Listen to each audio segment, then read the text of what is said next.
The secret of making good conversation is to just relax, go with the flow, whatever comes to mind, talk. Tell good stories, look people in the eye, pretend you're listening to what they have to say.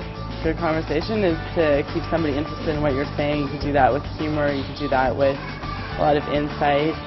The secret of a good conversation is appreciating people. Just talk naturally, be yourself. You know, bring up some interesting point that maybe the person that you're talking to didn't realize. Remaining calm, looking a person in the eye, being honest, and short to the point as possible. Sometimes you find yourself stuck and you don't know how to further the communication or further the talk. Just ask a question, and before you know it, it can open up and a gold mine can come out of it. Speaking the same language as the other person. Listen. You have to learn to be interested really in people, not in killing time. You're interested in people is, why are you a doctor? What made you choose to be a doctor? Killing time is, where do you practice medicine, and what's your profession, and what's your...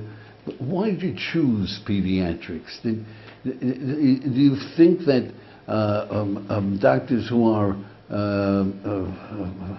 oncology, cancer doctors have a rough time? Do you know some of them?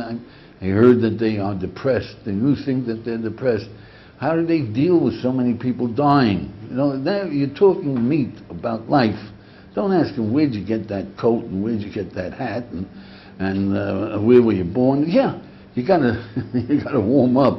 Where were you born? Where did you go to school? That's just to say hello, friend, but get into the meat of it. What is your life about? Tell me what you learned about living.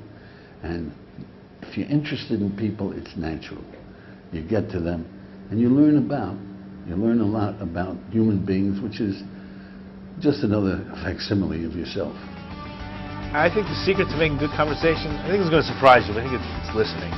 In a conversation, to be able to connect, you've got to feel the love, because there's chemistry between people when they really are talking about something which they're very passionate about.